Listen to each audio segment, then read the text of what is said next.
మణుగూరులో auto డ్రైవర్లు ఉచిత bus పథకాన్ని సవరించాలని డిమాండ్ చేస్తూ ఎమ్మెల్యేకు వినతిపత్రం సమర్పించారు. ఉచిత బస్సు పథకాన్ని ఎత్తివేయాలి లేదా ఆటో డ్రైవర్లకు ఇస్తానని చెప్పిన 12,000 రూపాయల హామీని నిలబెట్టుకోవాలని కోరారు. పినపాక నియోజకవర్గంలో ఆటో డ్రైవర్లు బంద్కు పిలుపునిచ్చి మణుగూరులో నిరసన చేశారు. పట్టణంలో భారీ ర్యాలీ తీసి ఎమ్మెల్యే క్యాంపు కార్యాలయంలో ఎమ్మెల్యే పాయం వెంకటేశ్వర్లకు వినతిపత్రం ఇచ్చారు. అర్హులైన ఆటో డ్రైవర్లకు ఇందిరమ్మ ఇల్లు వచ్చేలా చూస్తాను, అలాగే ఆటో డ్రైవర్ల సమస్యలను సీఎం దృష్టికి తీసుకువెళ్తానని ఎమ్మెల్యే డ్రైవర్లకు హామీ ఇచ్చారు.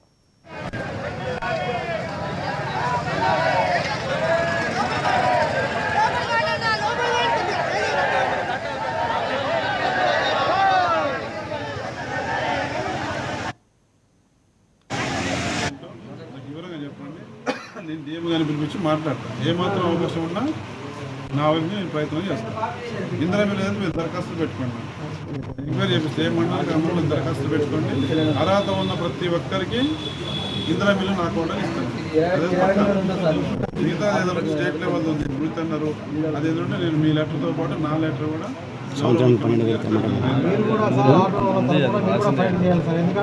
మీ సమస్యనే దగ్గరుండి ఇప్పుడు మారాలి, సమస్య మారాలి. మేము అందరూ గెలిపించుకున్నాం. మీ సమస్యని ప్రభుత్వం దృష్టి తీసుకెళ్తాను, నేను పరిష్కారం చేయమని.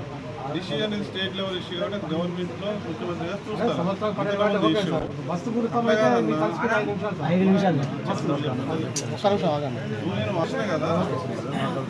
సార్ గతంలో కూడా ఇలానే ఆన్సర్ చేశారు సార్. ఆన్సర్ చేసినా కూడా కనీసం ఏం పట్టించుకోకుండా పోయారు. గతంలో కూడా ఇట్లనే మీరు ధర్నాలు చేస్తుంటే పొన్నం ప్రభాకర్ గారు మన నియోజకవర్గం ఆయన పేరు సాంబశివరం ఆయన కూడా ఇలానే ప్రశ్నించారు సార్. తర్వాత మేము చూస్తాం మీరు ధర్నాలు చేయకని చెప్పారు, కానీ ఈ రోజు వరకు కూడా సమస్య ఇంతవరకు తగలేదు సార్. సార్ మొన్ననే సార్ రీసెంట్గా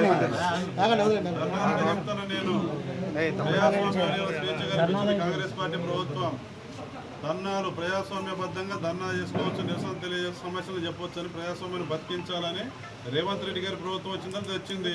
ఇందిరా పార్కులు ధర్నాలు చేసి దాన్ని రద్దు చేసినారు. గత గవర్నమెంట్ ఏముంది, మంత్రి బయటకు పోయి అందరిని అరెస్ట్ చేసేవాళ్ళు, ధర్నాలు లేవు, రాష్ట్రాలు లేవు గత గవర్నమెంట్లో.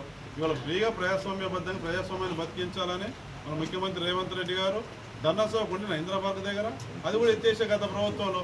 ఇప్పుడు నిరసన తెలియజేయాలి, వాళ్ళ సమస్యల బాధ వినాలి. ప్రభుత్వం కూడా సిద్ధంగా ఉంది, ప్రజాస్వామ్యాన్ని బతికించాలా, సమస్యలు అవకాశం ఉన్న వారికి మేలు చేయాలని గవర్నమెంట్ ముందుకు పోతూ ఉంది.